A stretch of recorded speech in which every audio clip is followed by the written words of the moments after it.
자, 여러분 안녕하세요. 자, 이번 터는 핵심 정리, 핵심 요약 강의라고 되어 있죠. 보험계약법. 본 강의가 총 76강이 돼요. 그래서 76강. 거기다 판례 강의까지 들어가면은 한 100강 정도가 되는, 100강이 넘는데 상당히 많죠. 마지막 정리하기는 조금 벅찹니다. 그래서 핵심 요약 강의. 아마 재작년에도 요약 강의가 따로 있었는데 이번에 새로 다시 찍자. 그래서 이거는 시험 문제가 가장 출제가 잘 되는 파트만 찍었습니다. 시험 문제는 요 파트에서 잘 난다. 요거 3문제 난다. 요거 3문제 난다. 그 잘 나는 파트들만 골라가지고 하니까 기본적인 설명은 좀 생략됩니다. 따라서 앞에 있는 기본적인 이론을 모르면 조금 듣기가 어려울 수도 있어. 그러나 크게 무리는 없을 겁니다. 중간중간 설명할 테니까. 그러나 가급적이면 기본적인 강의를 좀 알고 있었으면 좋겠다. 거기다가 시험 문제 나는 것만 집중적으로 정리하는 이런 시간이기 때문에 여러분들이 그렇게 나가야 되고, 또 하나가 기본서를 좀 가지고 있었으면 좋겠습니다. 그래서 진도 나가면서 여러분들이 여기만 갖고 안 되면 그 앞쪽에 있는 부분하고 연결되는 것도 있을 수 있으니까 기본서도 있었으면 좋겠다.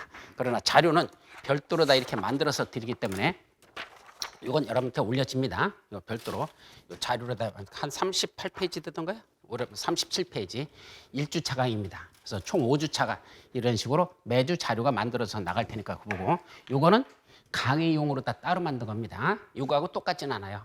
사실 여기다가 뒤에 들어가는 그림을 넣으려고 했는데, 이제 이런 것들 넣어보려고 했는데 이 사이즈가 지금 여기에 안 맞습니다. 이렇게 옆으로 벌려도 안 맞습니다. 끝에서부터 끝에까지 이렇게 이게 다 들어가야지만 되더라고요. 그럼 이걸 다시 작업해서 줄이는 작업을 해야 되는데 그럴 만큼 시간적으로 다 제가 없어가지고 이렇게 이 사이즈를 여기다가 이렇게 집어넣기에는 현실적으로 거의 불가능하더라고요. 그래서 작업을 못 해가지고 강의하는데 참고 자료로만 여러분들 볼 수 있도록 이렇게 띄워지고, 여기 자료는 그냥 핵심 내용들만 있고 보충으로 다 들어가는 그림은 이 자료 속에는 못 들어간다는 거 참고적으로 먼저 말씀을 드립니다. 자, 그럼 첫 시간에 여러분들 수업 나갈 건 뭐부터 보죠?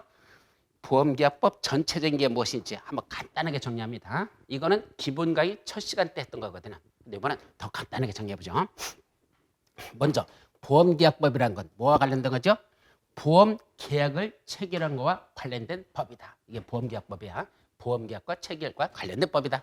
그러면 이건 어떤 식으로 했다냐? 사람이 살아가다 보면 어떤 형태로든 위험이라는 게 직면할 수밖에 없습니다. 그죠? 여러분들이 오늘 여기 수업 들어오는 과정 속에서도 수많은 위험에 직면했었습니다. 그죠? 자, 노는 길에 빙판에 미끄러가지고 넘어져서 다칠 위험이 있었죠? 교통사고 나서 다칠 위험도 있었죠? 계단 오르다가 헛발디뎌가지고 넘어질 수도 있었죠? 각종 상해 사고, 또는 어떻게 잠자다가 또 불나가지고 또 화재 사고도 날 수 있고 여러 가지 위험에 직면할 수밖에 없습니다. 그럼 이런 위험을 대처하기 위한 방법 중에 하나가 뭐가 있다? 보험이라는 제도가 있다는 얘기입니다. 그럼 보험은 같은 동질의 위험을 가진 사람들끼리 모여서 하나의 위험단체를 구성합니다. 또는 보험단체라고도 말해 하나의 위험단체를 구성하죠. 그리고 이 위험단체들하고 누구하고 보험자를 사실 자기들끼리 서로 계약을 체결하죠. 그래서 혹시 내게 이러이러한 위험이 닥쳤을 때 그에 따른 위험에 따른 손해가 나면 그걸 보상해 주겠다는 그런 계약을 체결하는 거, 그게 보험계약이거든요. 그럼 보험계약을 체결하려면 먼저 못한다? 보험과 관련된 법이 필요합니다. 왜? 아무리 당사자 간에 합의해서 계약을 체결한다 하더라도 너희들 마음대로 하지 말라. 즉 보험 질서를 유지하고 보험계약자를 보호하기 위한 제도적 장치가 필요하더라. 이걸 뭐란다? 보험법이라는 걸 만들었는데 이 보험법은 보험공법과 보험사법으로 나눠집니다.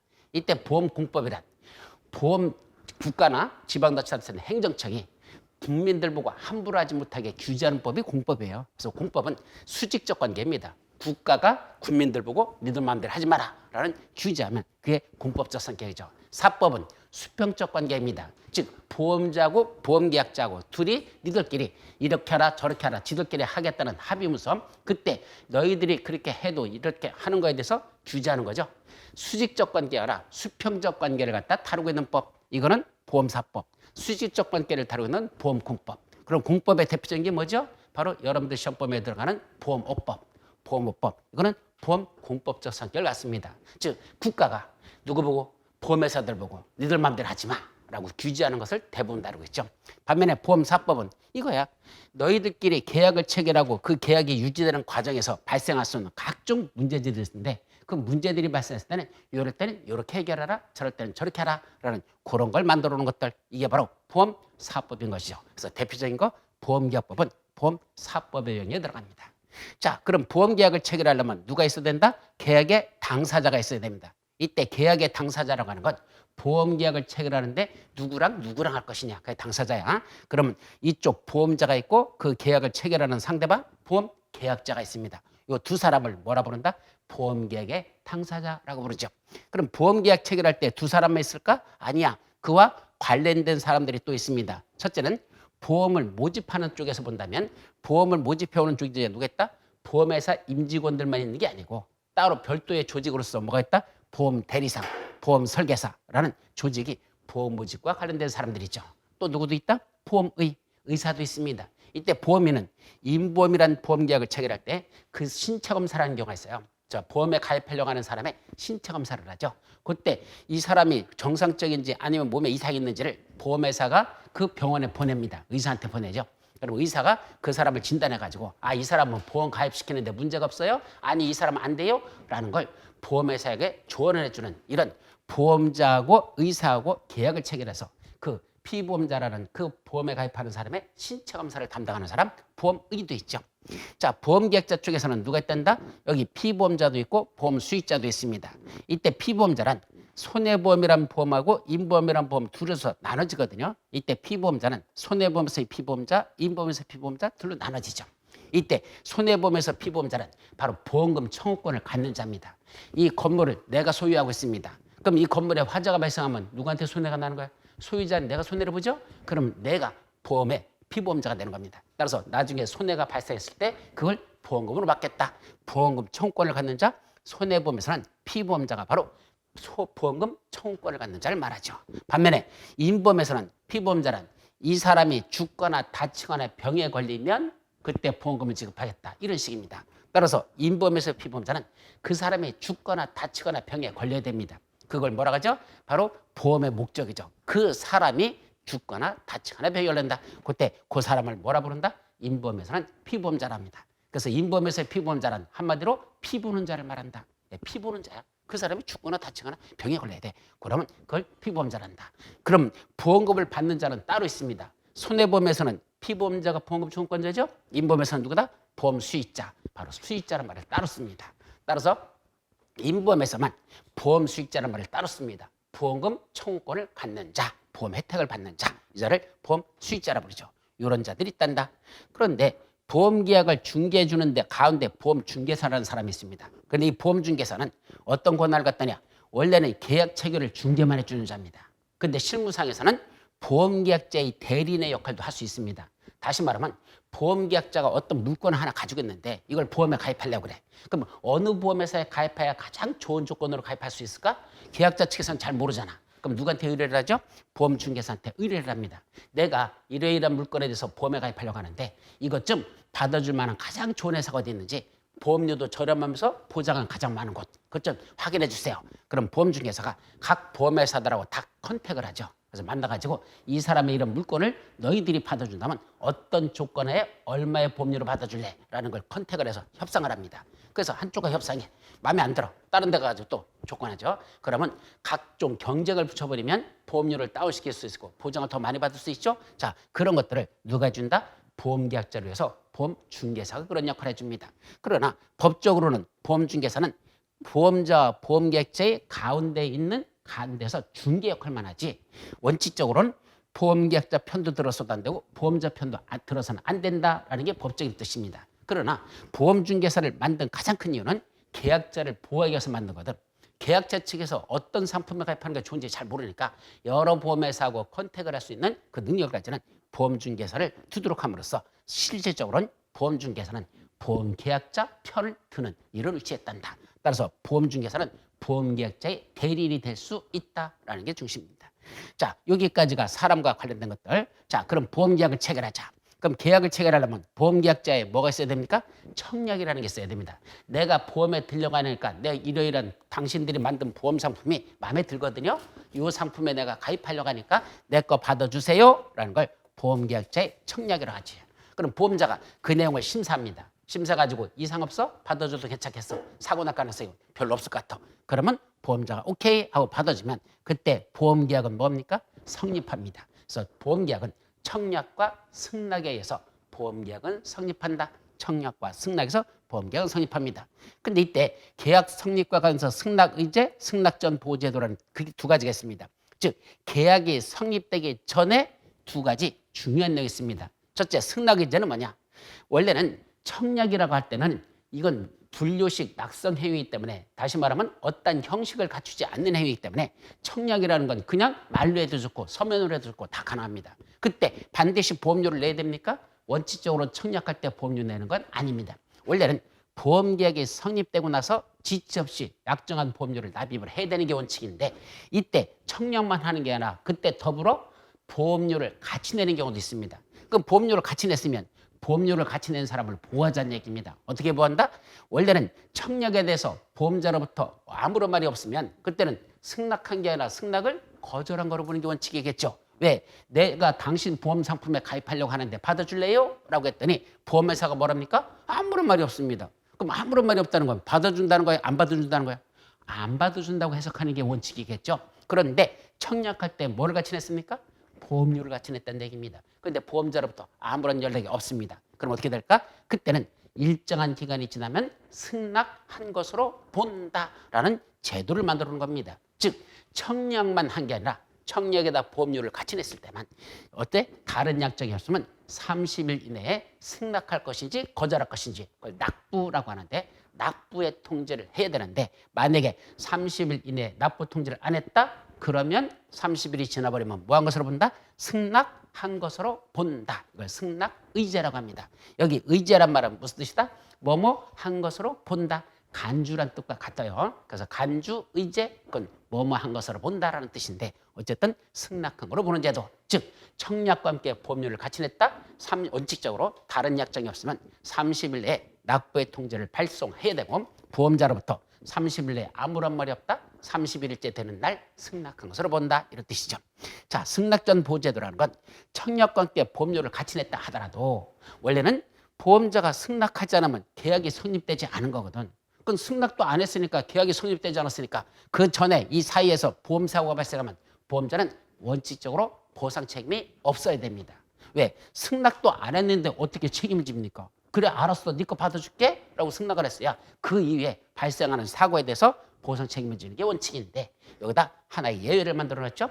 그냥 청약만 했습니까? 아니, 보험료를 같이 냈어. 그러면 보험자가 승낙하기 전에 여기서 보험사고가 발생했을 때 여기서 청약과 승낙서에 보험료를 같이 냈어. 청약할 때. 그때 보험자가 승낙하기 전에 보험사고가 발생하면 그때는 그 청약을 거절할 사유가 없는 한 원칙적으로 사고 나지 않았다면 뭐 했을까요? 보험 받아줬을 거야. 이게 청약을 거절할 사유가 없는 거죠. 그렇다면 설령 아직 보험자가 승낙하기 전이라 하더라도 이때 발생한 사고에 대해서 보험자는 보험계약상의 책임을 진다. 보험금을 지급하라고 만들어 놓은 거. 승낙하기 전에 발생한 사고에 대해서 청약을 거절할 사유가 없다면 그 보험계약자를 보호해야 된다. 승낙전 보호제도 또는 승낙전 사고담보라는 이런 두 가지 제도적 장치가 있습니다. 시험 문제 잘 내는 거니까 이것도 우리가 살펴볼 겁니다.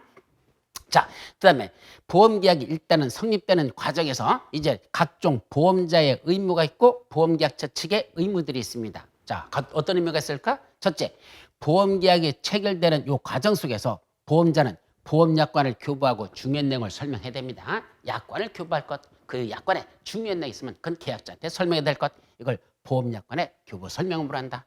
반대로 보험계약자 측에서는 이 보험계약 체결과 관련돼서 어떤 위험이 있는지, 보험의 목적에 발생할 수 있는 위험이 어떤 것인지 누가 제일 잘 알고 있다? 계약을 체결한 측에서 잘 알죠. 지들 건데 자기가 잘 알고 있지. 어떻게 보험자가 잘 알겠습니까? 따라서 이 보험의 목적에 어떤 위험이 있는지에 대해서 그걸 보험계약자 측에서는 보험계약자와 피보험자야 이 두 사람은 자기가 알고 있는 그 위험에 대해서 사실대로 보험자한테 고지해야 되고, 그걸 거짓으로 말해서는 또 불고지해서는 안 된다라는 이걸 고지 의무를 부담한다. 상당히 중요한 거죠. 따라서 보험약관의 교부 설명의무, 고지의무는 각각 한 문제 한 문제에 최소한 계리사 쪽에서 한 문제 한 문제는 반드시 나고 손사 쪽에서는 두 문제 내지 세 문제 정도가 출제되는 내용들이니까 각각이야 아주 중요한 파트 중에 하나입니다. 따라서 보험약관의 교부 설명의무, 고지의무는 반드시 여러분들이 집중적으로 다뤄야 될 내용이더라. 시험 문제 반드시 납니다. 빠진 적이 없어. 반드시 낸다. 라는 걸 정리하셔야 된다. 자, 이제 계약이 성립이 됐습니다. 이제 이건 계약 성립 전의 문제고 계약이 성립됐습니다. 그러면 보험계약자 측에서 아까 내가 뭐 내야 된다 그랬죠? 지체 없이 보험료 상당액의 전부일부를 납입을 해야 됩니다. 따라서 계약이 성립됐으니까 보험자가 보상 책임을 지려면 보험료 내란 얘기입니다. 보험료를 내야 보상 책임을 지죠. 그래서 원칙적으로 보험료 지급 의무라는 게 있죠. 자, 보험료를 납입했습니다. 그럼 보험자는 뭐 해야 되죠? 보험증권을 교부해야 됩니다. 보험증권이란 계약이 체결된 내용 중에 가장 중요한 것들, 핵심적인 거. 계약의 당사자가 누구고 그때 피보험자가 누구고 이때 사고 나면 어떻게 때 보상해 줄 것인지 그런 가장 계약의 내용 중에 중요한 것들만 따로 뽑아가지고 그걸 계약자한테 교부해야 되는데 그걸 뭐라 부른다? 보험증권이라는 걸 교부해야 될 의무가 있더라. 예, 보험료를 납입하지 않으면 보험증권 교부하지 않아도 됩니다. 따라서 보험료 납입이 돼 있으면 그게 보험증권이라는 걸 계약자한테 교부해야 한다. 이걸 보험증권 교부 의무라고 그랬죠. 자, 계약이 성립돼서 진행돼 갑니다. 이 보험계약은요.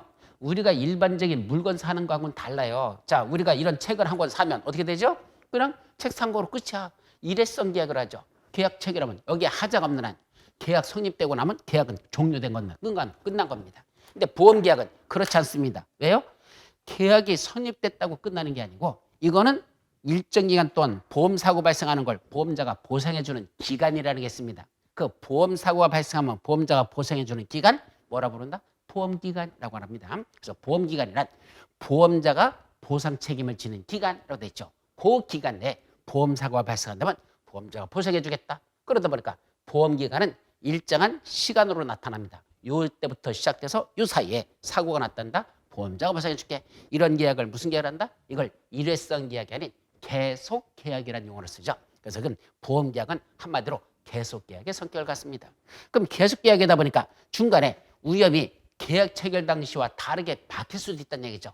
원래 보험료라고 하는 건 어떤 정도의 위험이 존재하는지를 수치적으로 측정해가지고 요거에 해당하는 만큼 네가 보험료를 내라는 얘기입니다.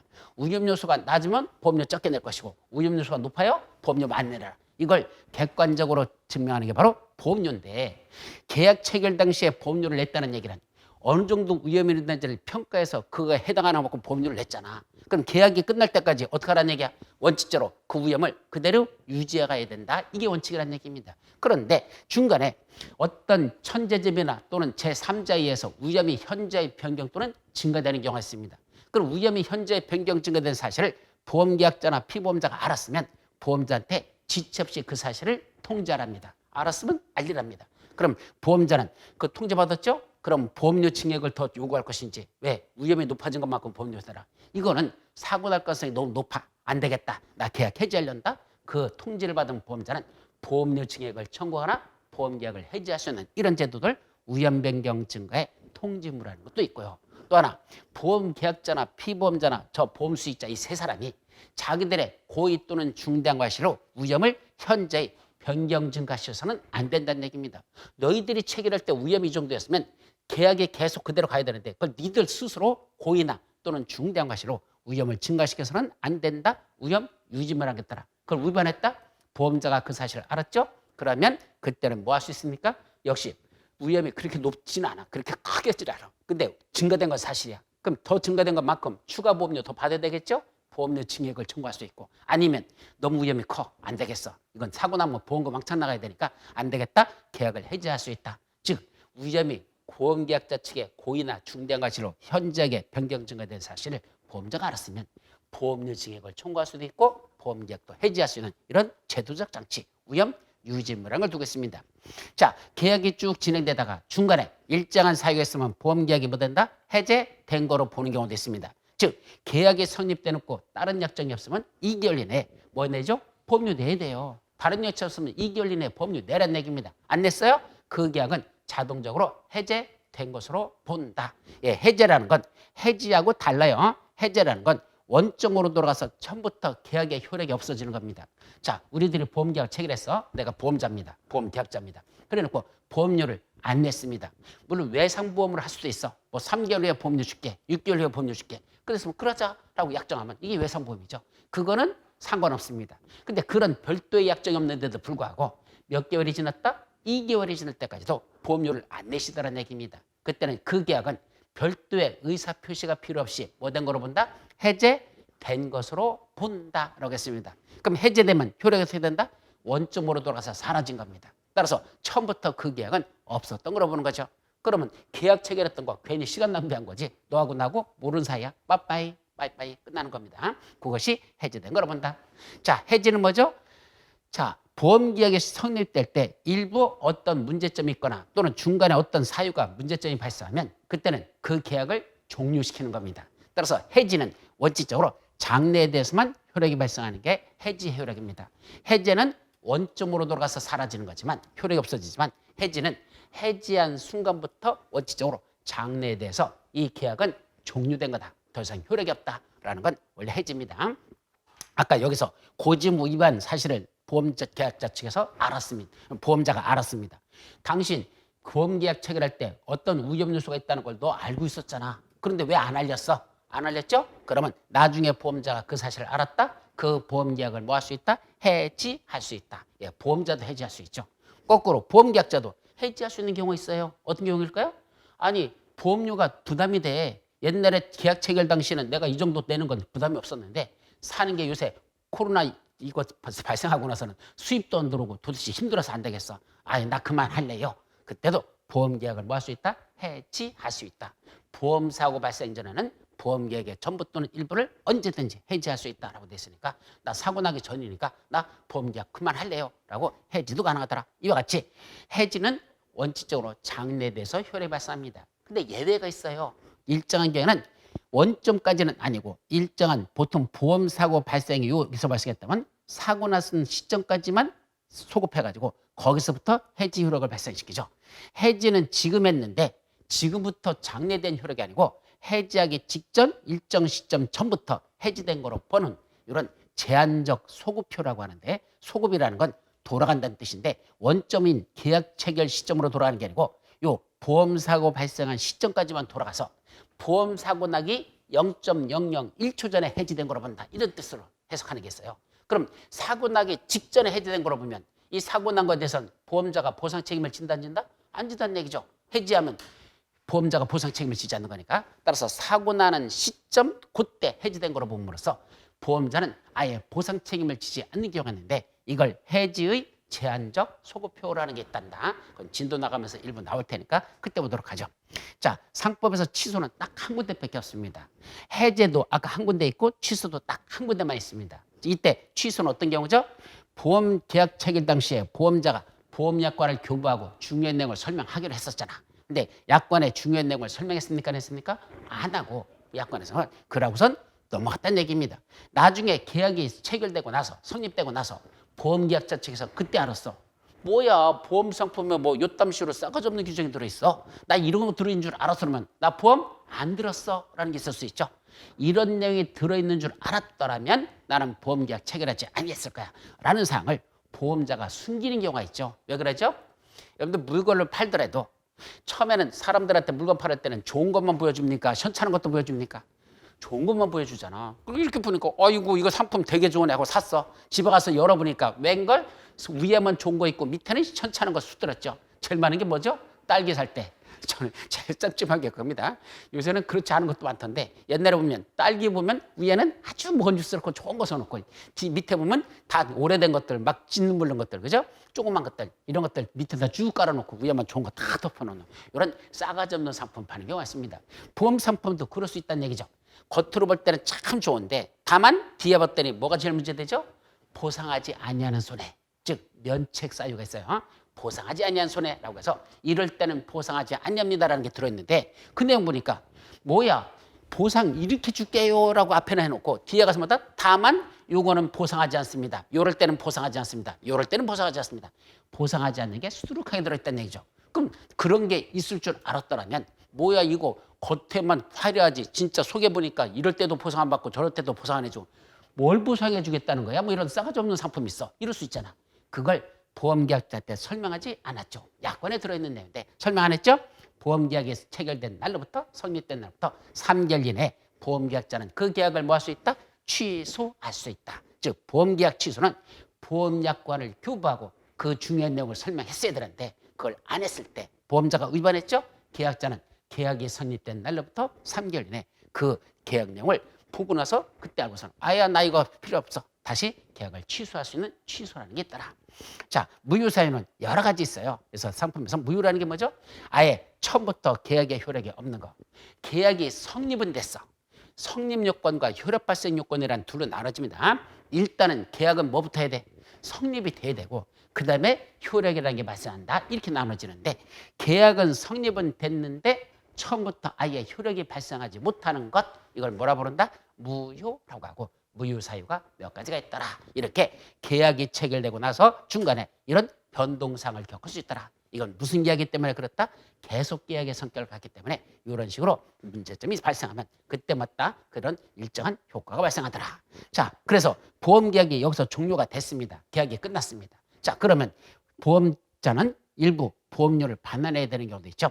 아까 보험 계약자가 계약을 해지하는데 왜 아까 계약을 취소했답니다. 왜 취소했죠?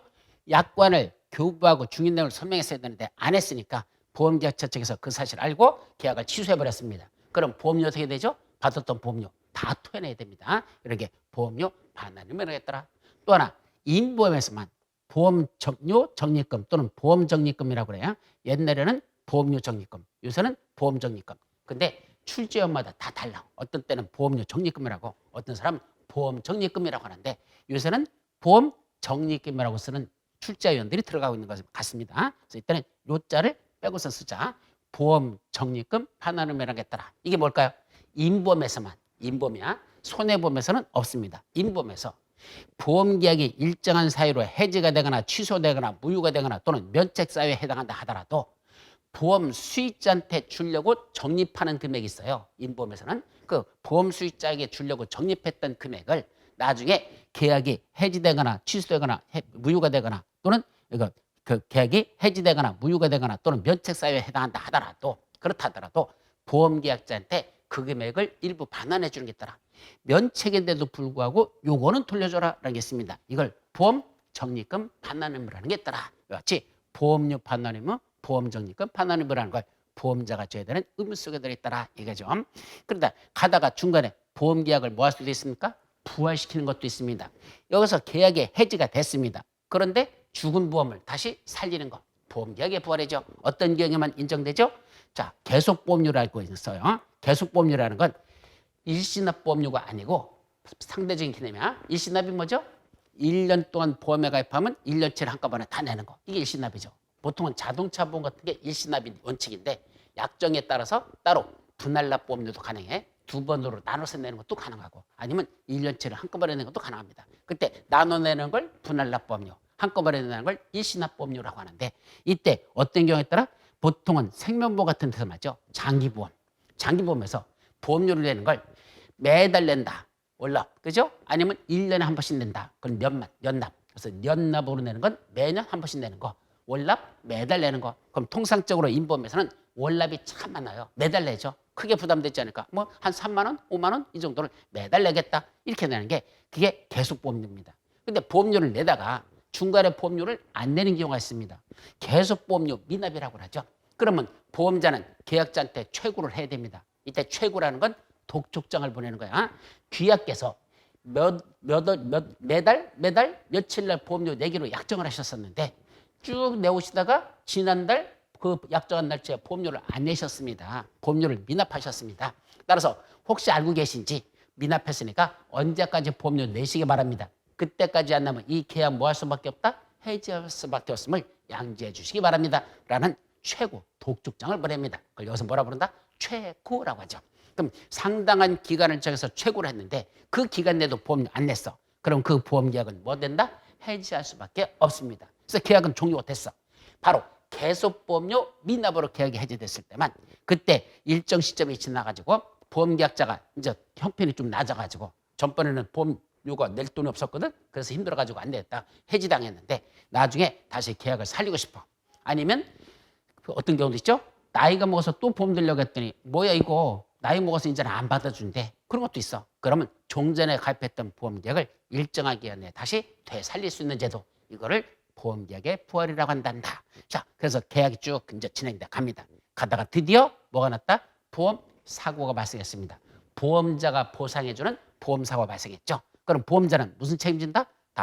당연히 보험금 지급 의무를 부담합니다. 그런데 보험 사고가 발생했음에도 불구하고 보험자가 보상해주지 않는 사유도 있습니다.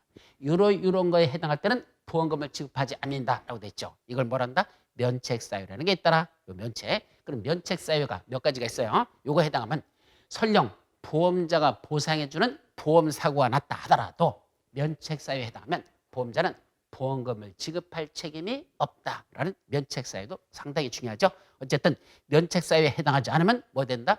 보험금을 지급해야 됩니다. 자, 그럼 계약자 측에서는 사고 나면 일단 뭐부터 해야 된다? 보험사고 발생 통지의무를 부담합니다. 사고 났잖아. 뭐 하란 얘기야? 보험자한테 알려야 되죠. 왜 알려야 되죠? 두 가지 목적이죠. 첫째는 보험금 주세요라는 목적이지만 그게 제일 중요하지만 또 하나 보험자 입장에서는 사고 난 거에 대한 조사를 먼저 해야 될 거 아니야. 이게 정말로 보험자가 보상할 보험사고 난 건지. 또 하나 중요한 거 사고 나고 나서 손해가 증가될 수 있잖아. 사고가 나서 손해가 나죠. 이 손해 나는 걸 계약자 측에서는 그걸 어떻게 관리해야 될지 잘 모르잖아. 뭐 사고 나는 게 뭐 많은 것도 아니고. 그러다 보니까 그 사고에 대해서 제일 잘하고 있는 보험자 측에서 계약자한테 이런 식으로 처리를 해주세요라고 요구함으로써 그에 대한 손해 발생을 더 증가되는 걸 감소시킬 수 있는 그런 것들이 보험자 측에서 할 수 있으니까 보험 계약자 측에서는 보험 사고가 발생한 사실을 알았죠? 지체 없이 보험자에게 사고 난 사실을 발송, 그 사고 났다는 걸 통지해야 됩니다. 뭘 보험 사고 발생 통지문을 한다. 만약에 안 하면 어떻게 될까? 통지 안 했습니다. 그로 인하여 증가된 손해는 보상하지 아니합니다라고 되어 있죠. 따라서 보험 사고 발생했다는 걸 알리지 않아서 보험자가 대처했더라면 좀 더 손해를 줄일 수 있었어. 알고 있는 보험자가. 근데 모르고 있어가지고 대처를 못 해줬잖아. 그래서 손해가 더 증가됐다?